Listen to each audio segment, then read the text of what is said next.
Hello, everybody. So glad to be back. I hope you guys had a wonderful summer. Uh, we will just put uh, Mother Delamort's summer behind us. It was extremely hectic, and so I'm so glad to be back. We're going to give everybody a little bit of time to get in here, get settled. I know it takes a minute for all the notifications to go out to all our different platforms. And I do believe we may be going live tonight to Rumble. Um, First time we've ever done this, so I'll have to go back and check and see how that played out. So yeah, um, so let's give everybody a little bit of time, and then we're going to do some house cleaning, and then we'll be getting started.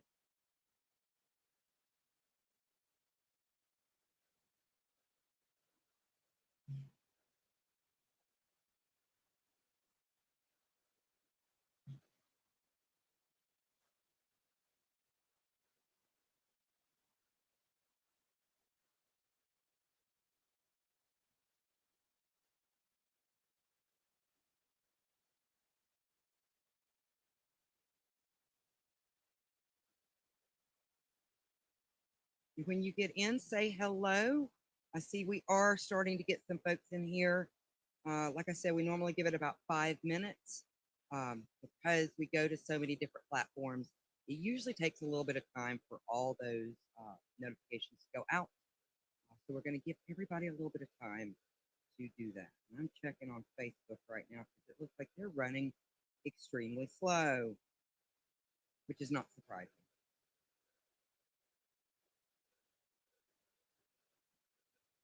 Yeah. So if you're one of our regulars, go ahead and share out because it does look like some of these platforms are running a little slow this evening. So yeah, get back to over.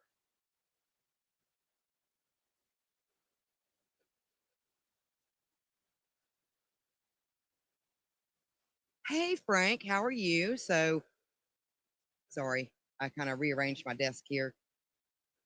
Frank says hello. Well, hello. I am so glad you're here. I hope you are feeling better. Um, we've been thinking about you. So, um, so yeah, share out because it looks like, especially Facebook is being slow. Again, for the folks that are in here, I do believe we're going live to Rumble.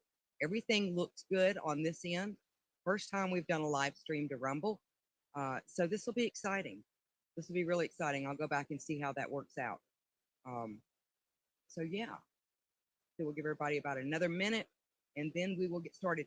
And this story that I've got picked out, and well, not story. I mean, it's part of history. Is actually really satisfying when it comes to a lot of dark history. It often leaves you or leaves the observer kind of befuddled, or there's not really closure. But with this one, there is closure, and it's quite satisfying in a roundabout way. So I think you'll enjoy it. Again, it is a little obscure, but I like those. I mean, I know eventually we'll probably do some of the big ones, but you hear those so much that I like to kind of concentrate on the lesser known uh, aspects of dark history that you may not have heard of. So, okay. So let's go ahead and get started. We're going to get started on our housekeeping. Of course, first, I've already mentioned Rumble. My name is Mother Della Mort, and I am your host for the Horror Gallery. And we delve into all sorts of high strangeness and dark history. So that's my jam. As far as housekeeping, I want to thank, of course, all of our supporters. You guys are just absolutely magnificent. And if it was not for you guys, we wouldn't be doing this. So I really do appreciate it. I would also like to thank our ex supporters. So we have a goal. We always try to, work with goals, and you guys have really, really um, stepped up. We had a 500 follower goal that we were shooting for by the end of October, and it looks like we may actually reach that before October. So fingers crossed, and lots of thank yous from the PBDC collective for supporting us. Let's see. So patron. All right, so if you will notice the ticker down there at the bottom, if you're new to my show, we are not safe for work. If you will look, went in the wrong direction, right up here in the corner, viewer discretion advised. So we are not safe for work. So you need to go through your browser to find us if you're looking to subscribe. Now, the really cool thing is we have a $1 and a $5 tier. Normally, the $1 is just like, hey, we support you, but we do try to give you a little something every once in a while. And since this is the fall premiere for my newest season, our $1 tier will be getting the after show. We always have an after show that is for patrons only, that will either expand on what we're already talking about, or it may be a completely different subject altogether. So if you join at the $1 tier tonight, then you will have access to tonight's after show. And it's kind of a cool story. I happened across it, and I think you'll find it interesting as well. For our Patreon or Patreon supporters now, from what I understand, Apple Pay is changing a few things. The general consensus is it's not going to really affect the people that are using or have used the Apple Pay for their patron membership, like your grandfathers. It is the general consensus on this. But if you are looking to join our Patreon, and you normally do use Apple Pay, I would probably advise you, because they are going up on they're charging an additional fee on top of what we normally charge for our $1 or our $5 tier. So it's going to be more economical if you go through your browser to subscribe, which you'll kind of need to do that anyway, because being that we're not safe for work, until you subscribe, we're not going to show up on the app. So do it that way. That way you save yourself that extra however many dollars or 30% or whatever it is they're charging. You save yourself on that. So we're going to do things a little bit differently tonight. I wanted to thank one of our sponsors, which is Spook Trail Haunted Maze. I know that there is definitely a lot of fun to be had in the bigger haunts, and they definitely have their place. But I, from personal experience, I really enjoy the smaller haunts. They really have a place where you can build memories. If you love the spooky season as much as we do, where you can really create memories, and have a lot of fun. And Spook Trail they're very unique. I will say that. We spent some time last year helping out one night with the actual haunt actors and doing some things over there. And it was a whole lot of fun. So I definitely would suggest that you check them out if you're in the area. And we're going to go ahead and we're going to play their their sponsored ad before we get started. So let's go ahead and do that. And then I'm going to look at the comments, and then we'll get started on our story. So yeah, be right back.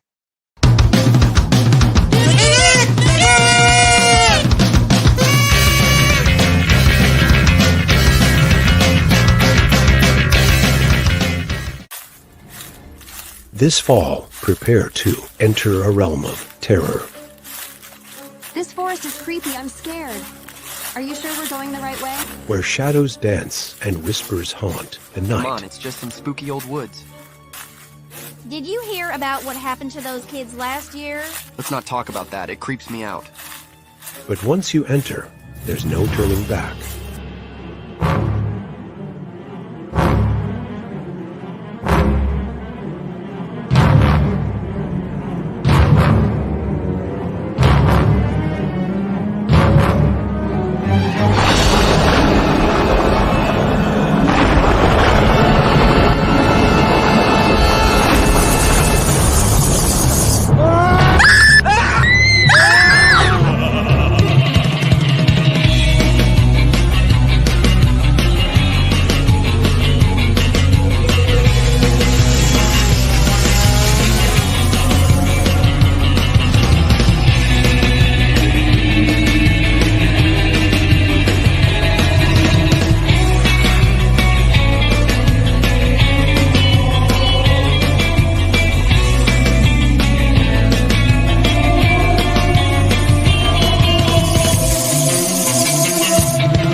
right, so we're back. So yeah, if you are in the Quanton, I hope I said it right, area, Quanton, Alabama, check them out and show your support. Really, really cool place. A lot of fun, whole lot of fun. All right, so we have a couple of people in here that have popped into the comments. Again, our ex followers. Unfortunately, the streaming software that we use, for whatever reason, it does not pick up your comments. So I will go back and check those after the show. But let's see who we have. So we've got Frank, and again, he says, Odd Mother. So we are glad Frank is here. And then we also have Raven, and Raven says hello.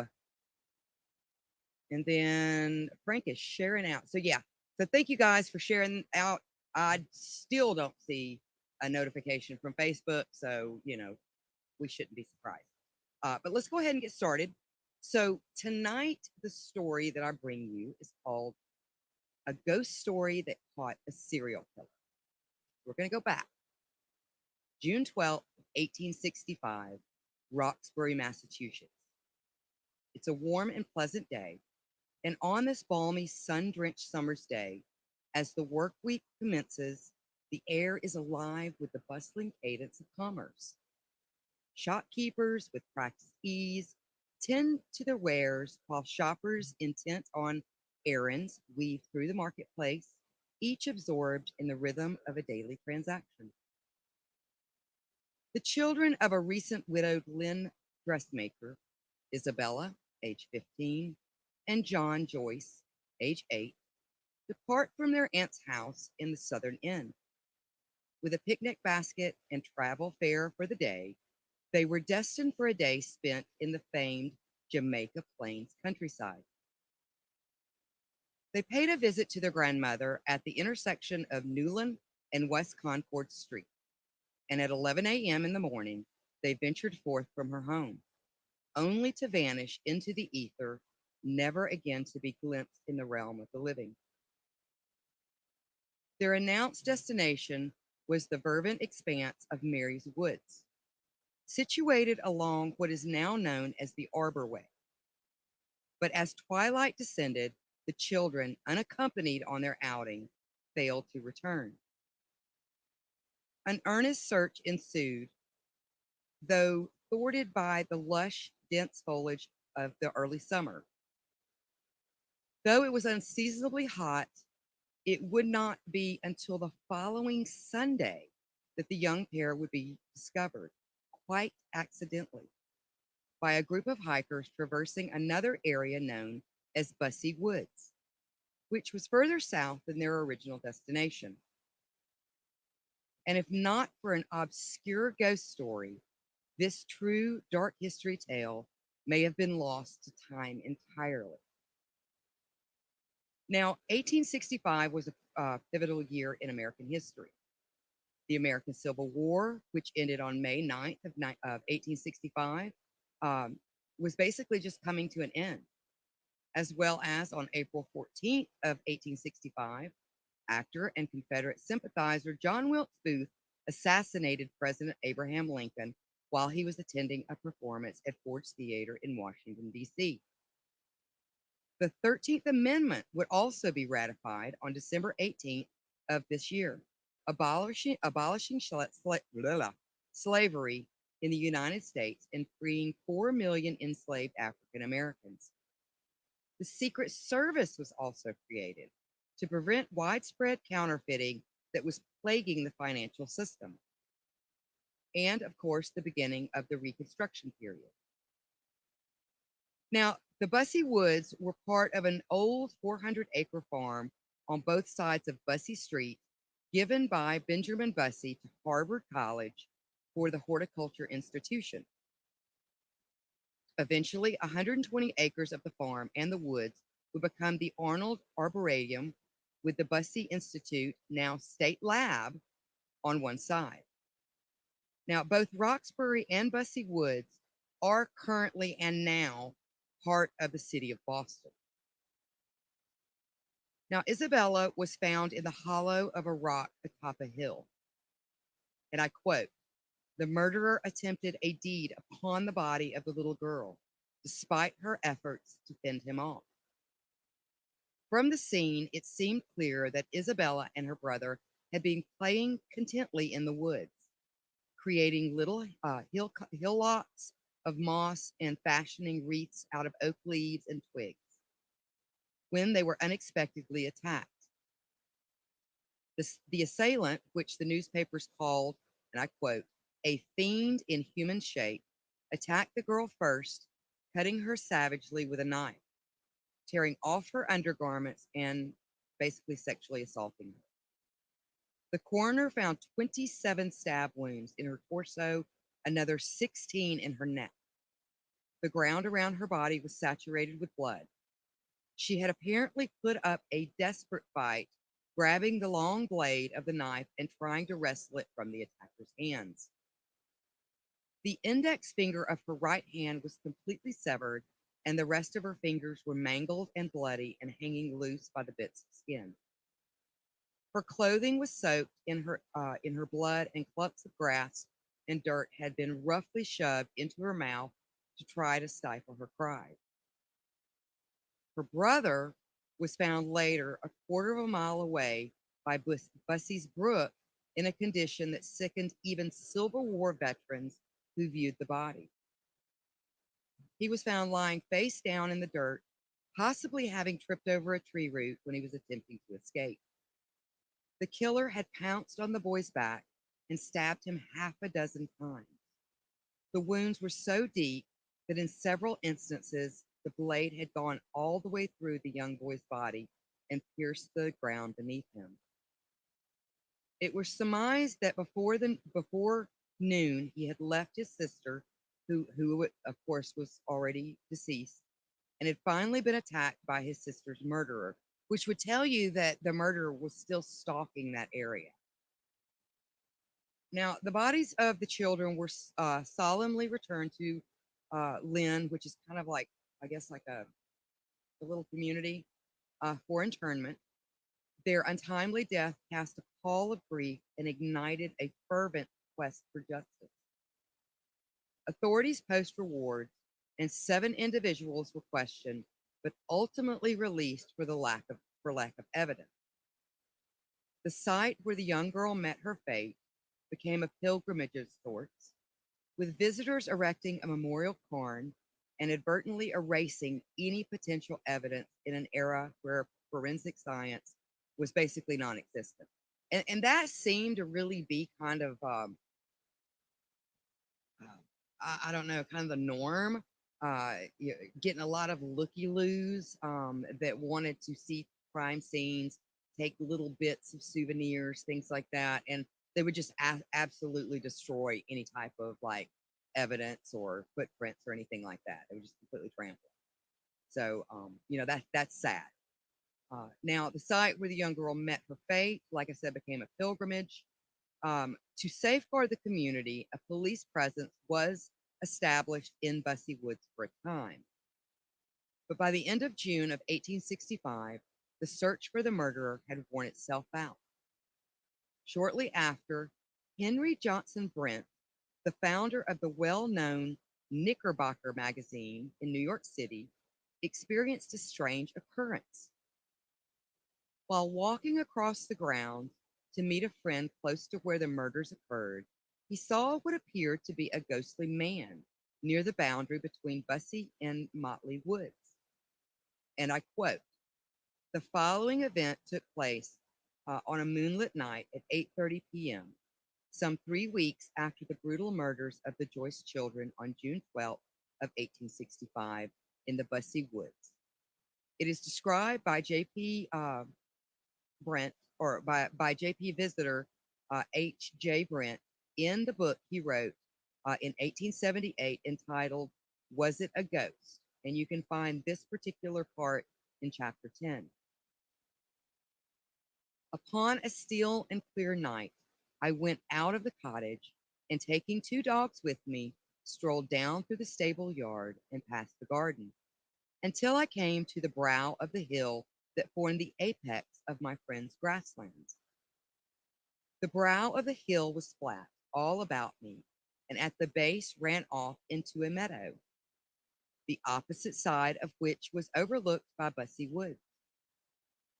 From where I stood, several pines rose out of the even surface of the forest, making, as with an uplifted hand spread out, the place where the girl's murder had been done. On my left was Motley Woods, drawing up with its intense shadows close to the dividing wall. From the wall to where I stood, all was clear and distinct, save where the shadows fell over the ground. The wall and the wood on my left ran down to that corner at Bussy Creek, which was only a short distance, about 50 feet, from the spot where the boy had fallen.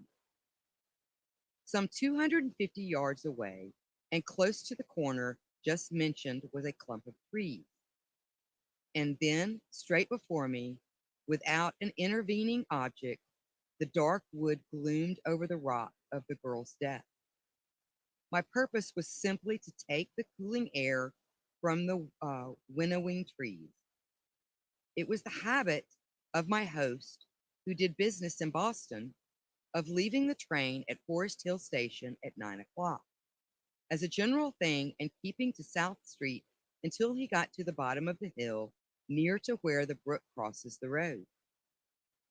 He would then enter the lowlands at the outskirts of Bussy Woods, and thence follow the path and up the hillside covered by motley woods, keeping close to the wall until he reached the point of the wall near which I stand, pass over it, and be home.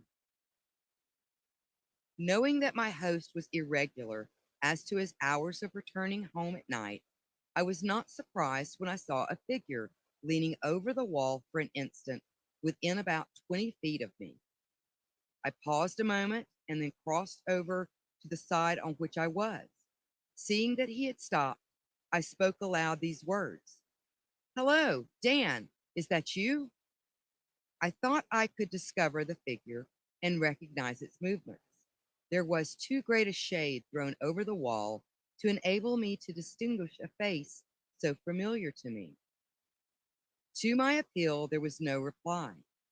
And then, in an instant, the impression came upon me that if it really was my friend, he was testing my nerves.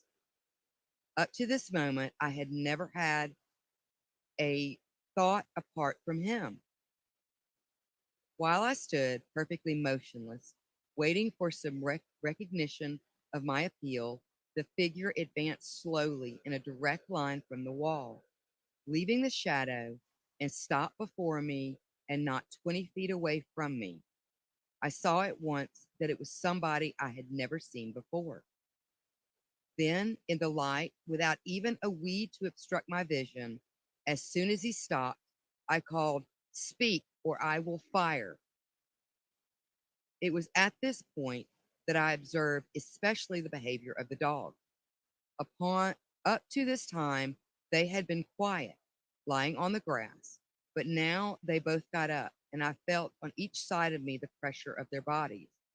They were evidently frightened, and I saw that they were looking with every symptom of terror at the figure that stood so near us without motion. Excuse me, I've got the creeping crud. The figure never once turned its head directly towards me, but seemed to fix its look eastward over where the pine trees broke the clear horizon on the murder hill.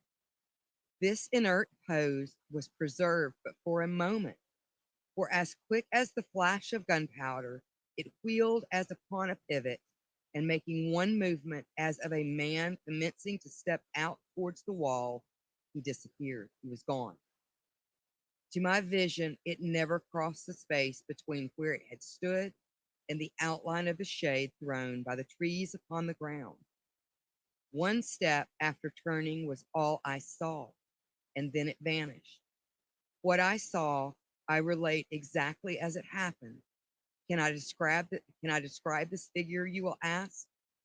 It looked like painted air. There was no elaborate appearance. Indeed, I could not make out the fashion of the garment. It was more occupied in the effort to recognize a human being in the figure that was before me. He looked dark gray from head to foot. Body he had, legs, arms, and a head, but the face I could not distinctly see as he turned it from me. Now, Brent truly felt that the event was something beyond his ability to reconcile by the unusual rules of explanation and that it deserved publication. All right, so let's see what's going on in the comments real quick, and then we'll get right back to this because I see a couple of people coming in here.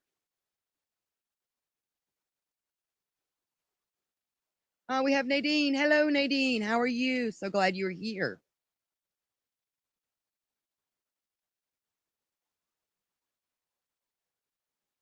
Was he a werewolf? No, he was not werewolf. Frank asked if he was werewolf.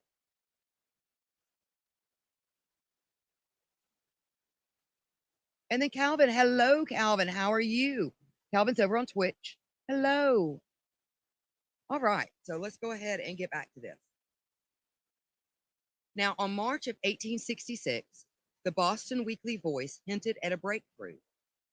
A man known for his violent tendencies, arrested in August of 1865 for burglary, boasted in confinement about the Roxbury job, suggested a readiness to kill again. This revelation came from a fellow inmate appalled by the man's arrogance, leading to the thwarting of an escape plot. The subject, dubbed Scratch Gravel, was convicted of burglary and transferred to state prison, where authorities tried in vain to extract a confession. In a strategic move, a detective posing as a sympathetic Southerner was placed in Gravel's cell. Gravel, warming to his cellmate, hinted at involvement in the children's murders, but stopped short of a confession. Despite these connections, the Boston police remained skeptical. Gravel's knowledge could easily have been gleaned from newspapers, and without compelling evidence, he appeared more as a boastful rogue than an actual murderer. Thus, the case of the Jamaica Plains murders and most chilling and unresolved crime lay dormant until it took another bizarre turn. In December of 1866, the skeleton of a man was found in Needham Woods, not far from Boston, and a quantity of hair was found nearby, which resembled the hair of a man seen in Bussey Woods the day of the murder. From this scant clue, the skeleton was prostated to be the man who killed the Joyce children. He had taken to the woods to elude capture and died there. That was the assumption. While not everyone was satisfied with this conclusion, this pretty much brought the case to a close, essentially. As time stretched into months and then years without any arrests, the brutal murder of the Joyce children, once labeled by the newspapers as, and I quote, one of the most horrible and revolting crimes which has ever occurred in New England. It seemed destined to remain an unsolved mystery. Years passed, and the memory of the crime faded into the background. However, in early summer of 1872, 7 years after the tragic deaths of Isabella and John Joyce, the fresh chapter began when Franklin Evans moved in with his aging sister, Miss Deborah Day, at her Northwood, New Hampshire farmhouse. Franklin Evans, at 64, was a lean and weathered figure, known for his aimless and unproductive lifestyle. A writer of the time described him as, and I quote, he belonged to that numerous class of deadbeats that are always broke. Roaming the New England landscape, Evan lived off the charity of his grown children, borrowed petty sums from kin and friends, and openly begged from passerbyers. His scant legitimate income was derived from gathering medical plants for Dr. F. W. Hanson of Manchester, from whom he foraged in the woods. His nomadic existence had endowed him with an intimate understanding of the terrain, and his skill in procuring botanical remedies was widely acknowledged. Yet, even in this, Evans' integrity wavered. He styled himself as a botanical physician and sold ineffective treatments to unsuspecting rural households. Evans also masqueraded as an itinerant priest or preacher, exploiting the religious zeal of the period. He affiliated himself with the Second Advent Society, proclaiming himself a minister of the gospel, and managed to extract modest funds from fellow believers under the guise of spiritual work. However, his arrest for associating with prostitutes deeply offended the society. This was not his sole encounter with legal trouble. He faced charges ranging from minor theft to passing counterfeit $10 bills, and even attempted to swindle Travelers Insurance Company of Boston out of more than $1,500, which was a lot of money back then. Had these been the extent of his misdeeds, Evans might have been dismissed as merely a petty crook, a charlatan peddling false cures and cons. Yet, as the nation would chillingly discover, he was far more sinister, a figure whose actions were so vile that contemporaries struggled to believe that they were committed by a human being, described by one newspaper as an act, and I quote, too horrible for anything in human form to have perpetrated. Now, when Evans arrived at his sister's farm that summer, the household consisted of four individuals: Mrs. Deborah Day and her husband Sylvester, their widowed daughter Susan Lovering, and Susan's daughter Georgiana. This young woman, Evans' grandniece, soon became the target of his vile desires. Mere days after his arrival, he attempted to seduce her. When rebuffed, he devised a sinister plot described by one account as, and I quote, a deeply laid plan designed for no other purpose than to lure his victim into his lecherous grasp. Adjacent to the Day farmhouse lay a vast forest, the largest in the country, sprawling over 2,000 acres. On the evening of Monday, October 21st, 1872, after spending much of the day away, Evans returned home excuse me, claiming that he had been setting snares for partridges in the woods. The next morning, he persuaded his niece, Georgiana, to join him in checking these traps. Despite finding them empty, he demonstrated how the snares operated. Small loops hidden within the underbrush, intended to catch birds by the neck as they passed through. Georgiana, fascinated by the mechanisms, remained unaware that these snares were meant for her. On the morning of Friday, October 25th, Evans requested another favor from Georgiana. He was to perform some tasks for a neighbor, a gentleman by the name of Daniel Hill, and would be away all day. He asked that she could check the partridge traps for him. Initially hesitant, she eventually agreed. After Evans departed um, for Hill's farm miles away, Georgiana secured her hair with a comb, wrapped herself in a shawl, and ventured into the woods. When Georgiana didn't return for lunch, her grandfather set out to find her. After failing to locate her, he returned home to inform her mother, who was immediately filled with dread. Together, they rushed back into the forest, calling out her name as they searched. They soon came across her shawl, caught on a branch, and nearby they found her comb, shattered, with strands of her hair still caught within it.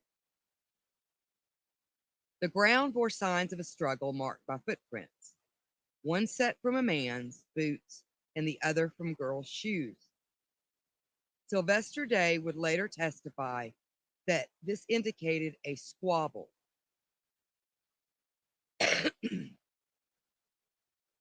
Overcome with fear, they continued their search but found no further trace of Georgiana.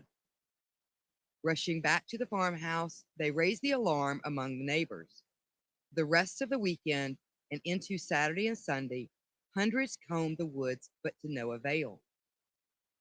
Suspicion quickly turned to Franklin Evans. When the authorities checked with Daniel Hill, it became clear that Evans' alibi was false. Hill hadn't seen him in over a week, let alone asked for his help that day. Moreover, a young man named James Pender reported seeing Evans enter the woods around 8:30 a.m. on Friday, just half an hour before Georgiana had vanished into the same forest. Sheriff Henry Dew interrogated Evans, who failed to provide a credible explanation for his whereabouts on the day of Georgiana's disappearance. He was promptly arrested, and in Evans' pocket, Drew found a wallet, money, obscene books of the time, like pornographic at the time, a bottle of liquor, and a common bone handled knife with two blades, blood stained and sharp as a razor. Despite his arrest, Evans initially denied any knowledge of Georgiana's fate. However, when assured by Drew that confessing would not bring him harm, Evans altered his tale. He claimed that Georgiana was safe, having been taken by a man from Kingston named Webster, who intended to marry her and had paid for her abduction. Though skeptical, Drew set out for Kingston, only to discover the story was a complete fabrication. Returning to the jail, he persisted in questioning Evans, offering him liquor and even suggesting he could help him flee to Canada if he confessed. On October 31st, 6 days after Georgiana vanished, Evan capitulated. He agreed to lead Drew to where he had left her body. They trekked through the dense forest, over rugged terrain, and along secluded paths until they reached a secluded clearing deep within the woods. There, beneath the roots of a fallen tree, Evans indicated a mound of leaves, whispering, "There she is." Drew carefully swept aside the leaves, and by the faint glow of his lantern, he beheld the pale, disfigured face of Georgiana Lovering. At the grim discovery site, Eben J. Parsley and Alonzo Tuttle, accompanied by the local physician, Dr. Caleb Hansen, stood aghast at the sight of Georgiana's violated body. Overcome with horror, Parsley confronted Evans, and I quote, "How did you come to do such bloody deeds?" With a nonchalant shrug, Evans reposed, "I suppose the evil one got the upper hand of me." Dr. Hansen, kneeling beside the body, noted the telltale signs of strangulation, her eyes bulging, tongue swollen and protruding, and dark bruises encircling her throat. The extent of her mutilation was appalling. Evans later admitted to raping her lifeless body and then using the bone handled knife to disembowel her, seeking her uterus. He had also removed her vulva, which was concealed under a rock. I don't understand criminal behavior. Um, when Sheriff Drew, in disbelief, asked why he had perpetrated such an atrocity, Evans chillingly explained it was to gain some knowledge of the human system that might be of use to me as a doctor. As Drew escorted the old man back to the jail, he posed one final question. "What did you set those snares for, Frank?" Evans, with a smug grin, replied, "I set them to catch the girl, and I catched her." All right, so let's see what's going on in the comments, and then we are going to get to our midway break, and then we will get back to this.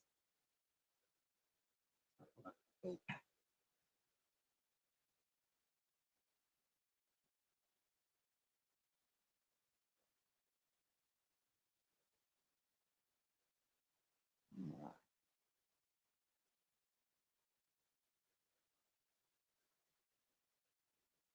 so Frank says this. Hold on. This could be a Cannibal Corpse song. Yes, the ghost story that caught a serial killer. Absolutely, it could. It absolutely could.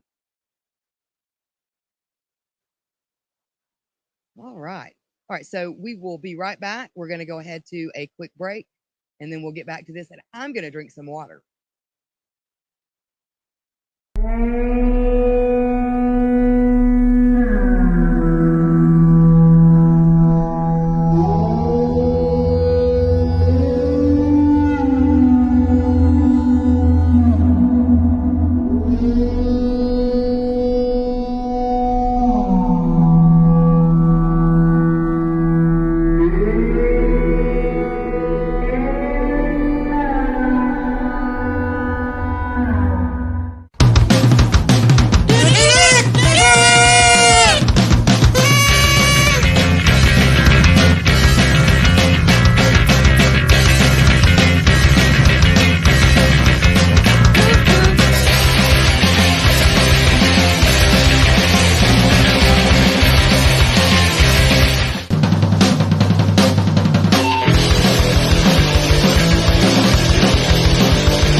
Blazing skies, the world in flames.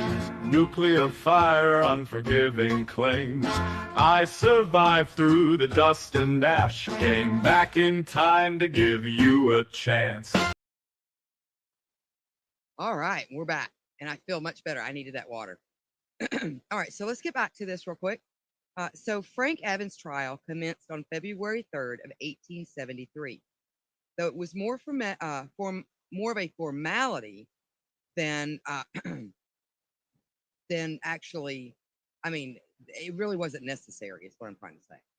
Um, Now, the verdict was anticipated by all, including Evans himself.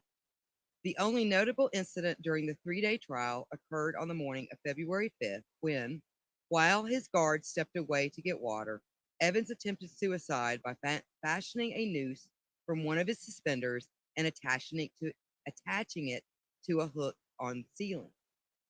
The guard's timely return thwarted the attempt, as reported by the newspapers, who noted, and I quote, he seized Evans and disengaged him from the hook.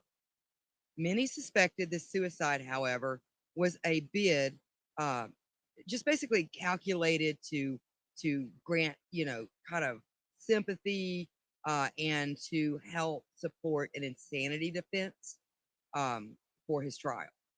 If so, though, it was unsuccessful. Evan was found guilty of first-degree murder and sentenced to death by hanging on February 17th of 1874.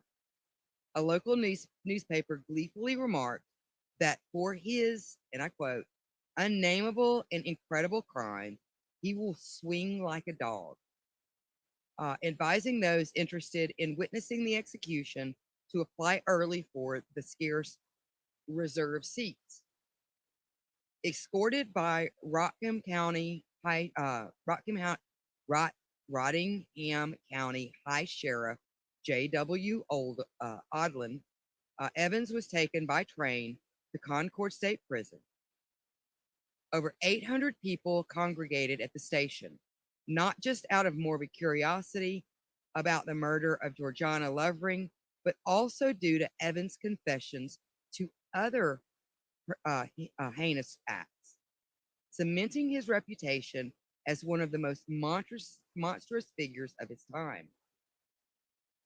Franklin Evans' descended into murder began almost 15 years prior, during a visit to Derry, New Hampshire. While passing the Mills residence, he spied through a window and saw a young girl about 5 years old that was playing alone. Driven by a desire to obtain a body for surgical purposes, he entered the house, abducted the child, and took her into the woods where he strangled her. Upon undressing her, he found her body was deformed, which filled him with such disgust that he abandoned his gruesome intentions and buried her beneath a decaying tree stump. 3 years after that, in Augusta, Maine, he abducted 14-year-old Anna Sibley. She was walking home from school.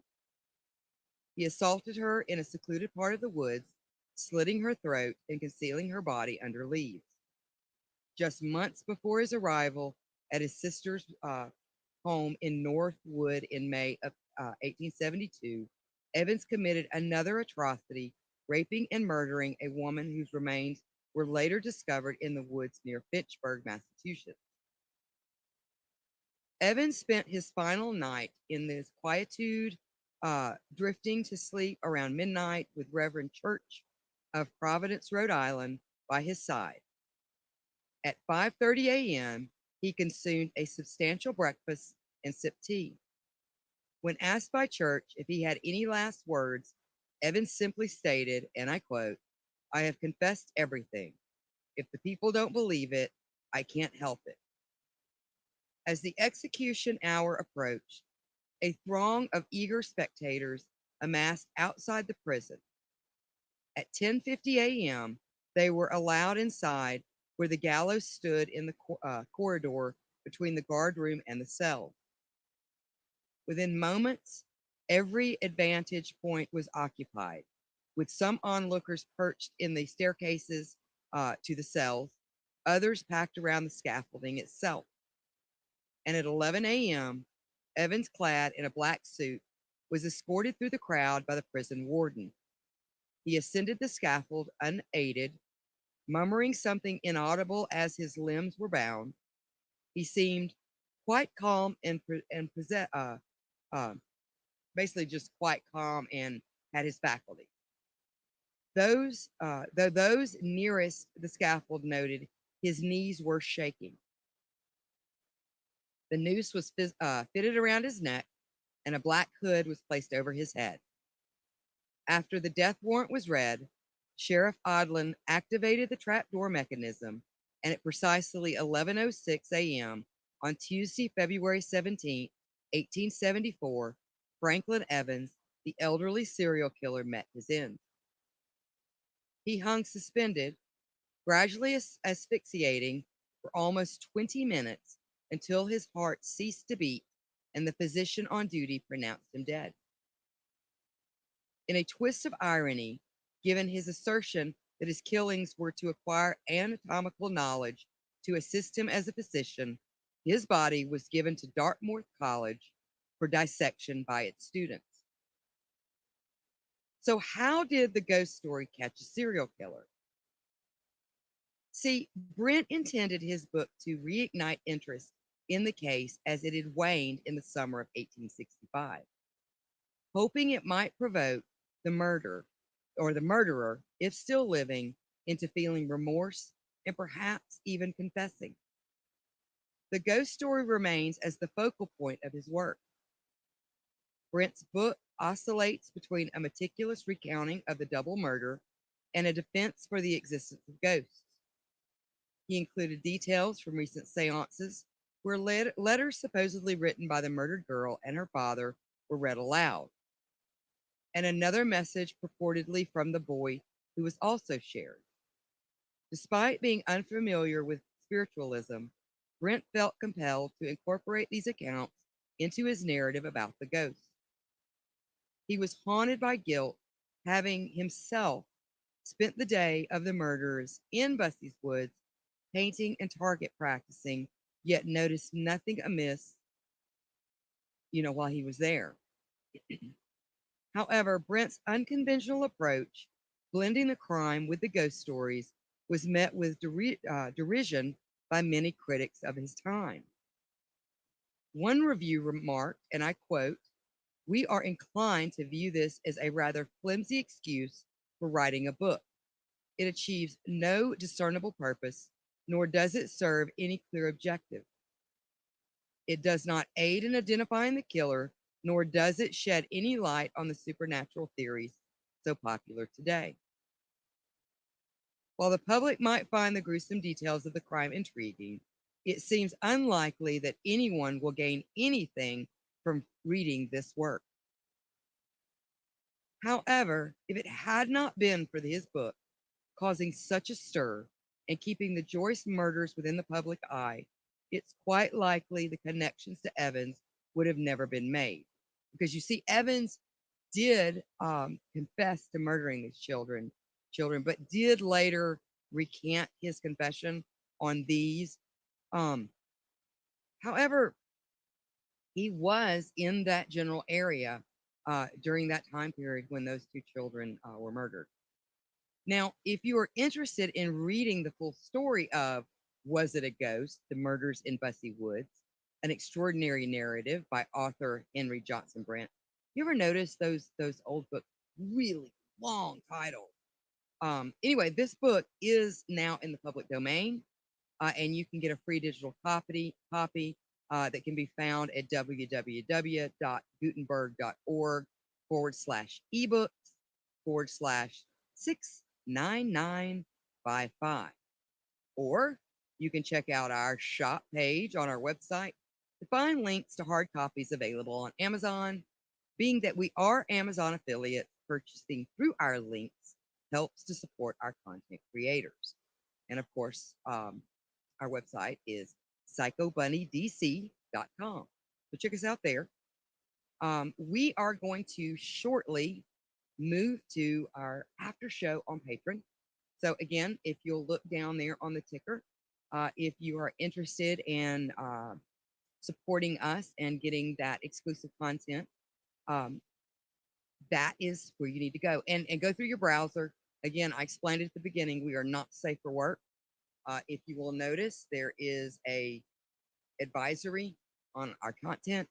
So you will have to go through your browser, and it's simple. It's just www.patreon.com / the PBDC Collective Inc. Um, Once you subscribe, then it should show up on your app. Um, but do that if you're interested in supporting us. Tonight, for the after show, we are, since it's the premiere of our fall season here at the Horror Gallery, we're offering the after show to the $1 tier as well. Normally, that is not the case, but we do that every so often.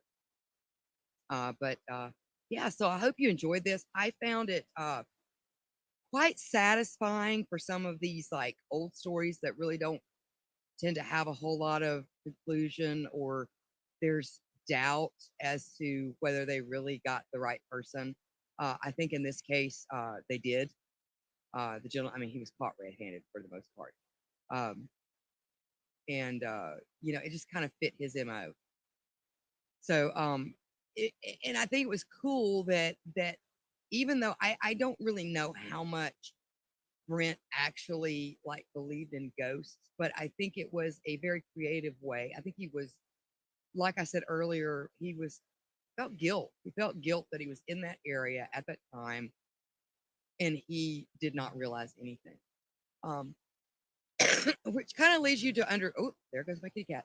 Uh, uh, Leads you to kind of realize how wooded this area is, because I mean the children weren't found for 6 days, and this was June on an unseasonably hot summer. So that's that just kind of tells you how wooded this area was. So I just think it's ingenious that he found a way to keep this in the public eye, and it eventually led to the apprehension of the killer. So, yeah, I thought that was cool. So, anyway, so if you're interested, we are going to be covering the Dummerston Cemetery's deadly subterranean vine. This is an interesting story that really kind of connects actual occurrences with uh, kind of spooky old world like folklore. So I think you'll enjoy it. And if I can get it to work right, I've got some visual tools, little film while we watch this or while I talk about this to kind of help us talk about this a little bit. So I think you'll find that funny if I can keep up and talk fast enough and get it to work correctly. So yeah, so join us over there on Patreon. I will see you not next Friday, but the following Friday And pleasant nightmares, guys. Bye.